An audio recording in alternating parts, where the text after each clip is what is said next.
Well, welcome back to my studio. Today I'm beginning on a new commission painting. This is the Texas Hill Country in the spring, and oh my goodness gracious, it is spring here. Spring is springing just beautifully. I walked out in my garden this morning and I actually have some bluebonnets starting to put on little buds and breaking out, and I'm just, oh, spring is my favorite time of year. Anyway, I am starting to draw up my sketch on the canvas, and this is going to be a little barn in the background. And I have my reference material on my laptop set on the tabouret right to the right of my palette, so I can refer to that. This is a barn that Jack and I took a picture of years ago, and I'm going to make it a little bit thinner here.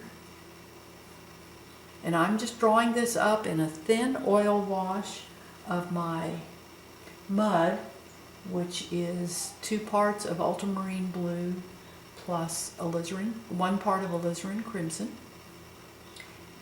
and that's mixed with liquid, and that gives me just a thin wash that I can get my basic sketch drawn up with. And this little barn is asymmetrical. It's got a little lean-to on this side of it that the cattle and the horses can get under during the hot summer days that we have here in Texas. It's just a little shed. Right now I'm not getting real detailed. I just want to get my basic elements up here on the canvas. And looking at that, I think I'm going to make that barn just a tiny bit smaller. I want it to go back into the distance a little bit more. So that's easy enough to do. It's real easy to erase. I prime my canvases with, they're already primed when I receive them, but I put another coat of white acrylic on them.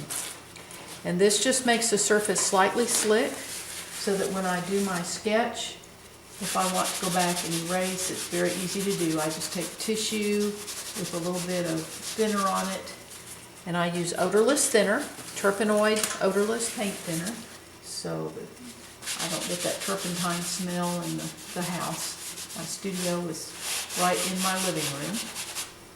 We don't have a normal living room like most people you walk in and you see couch and chairs and all that stuff. You walk in and there's easels, and we do have a couch and a television, but that's kind of off in one side.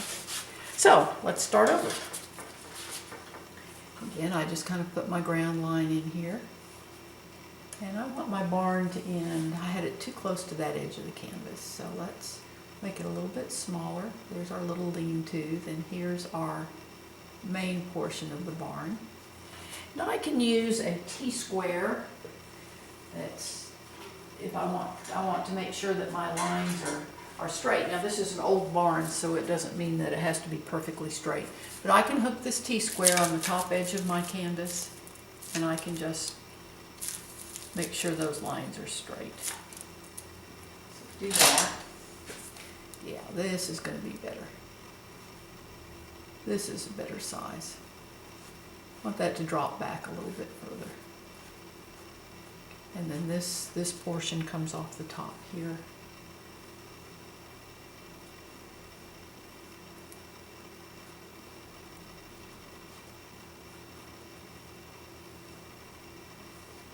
These little barns, you just see them all over Texas, and so many of them are just people have built them and maybe added on to them over the years, and it seems like there's no two that are alike. They're usually sort of ramshackle. This one had some holes in the top of the roof there. It's an old shed. Let's make this down a little bit further. And then we'll have our fence out here. And we have I don't know quite what that's called, but that goes over the gate ride horses through there, but yet it's still, that post across the top gives you a support for the gate. And now I'm just going to add my darks in here. The light's coming in to the painting from the left, so this part of the shed will be in the dark. Dark under here. And I just used this dark wash to help. I can leave my post there. Almost like watercolor, where you leave the white of the canvas for my posts.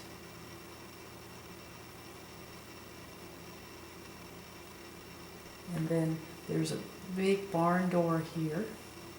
I'm going to have the doors slid, one slid open, so that you get a little dark in here, just on the inside of the barn. And then it's also going to be dark in here. This is a bright brush. It's got a square tip on it. I really prefer this because it's very easy. Look, I can just make my lines here, show my fence there. I love these brushes. Once I discovered those, I stopped using any others. I used to use filberts, but I prefer these. I'm going to bring my ground line here. So this barn's on the top of the hill.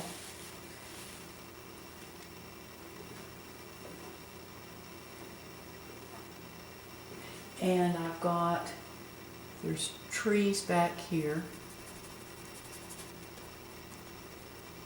and tree here. Now there's going to be a tank, and for those of you not from Texas or ranching or not familiar with that, a tank is just a water trough, or actually it could be a water trough, it could be a pond, but there's water in it.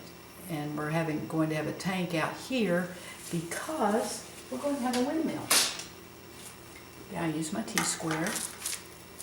And let's see how I'm going to do this.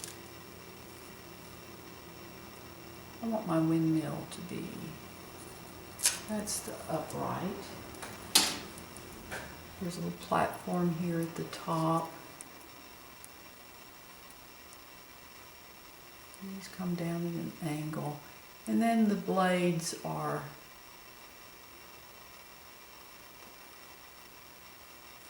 and there's then what's that called? Vane. I think that's the vane that goes out back.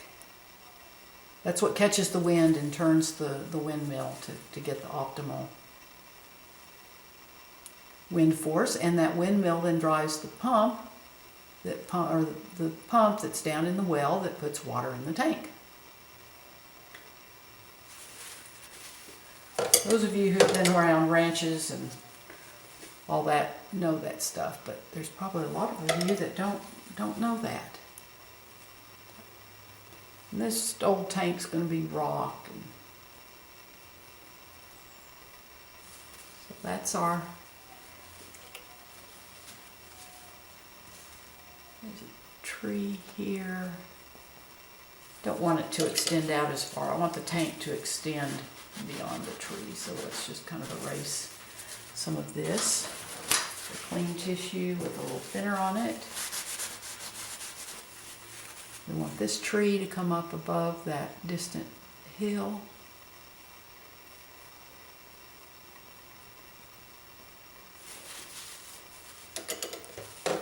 And then we've got a little tree here. We just bring this. So that barn's nestled in these big live oak trees. We'll let some of these trees come back here.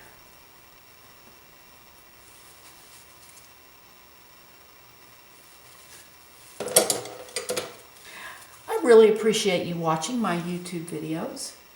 Please subscribe to my channel. You'll get a notification every time I post a new video. And visit my blog where I show the complete step-by-step process as I paint. The link to my blog is in the description below. I also have the address on the final frame of my video.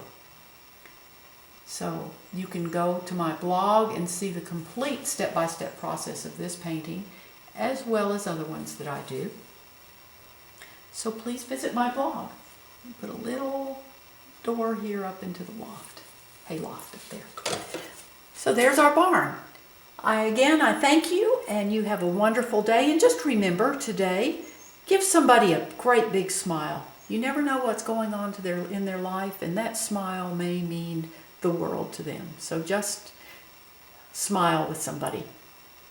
You have a great day. Bye-bye.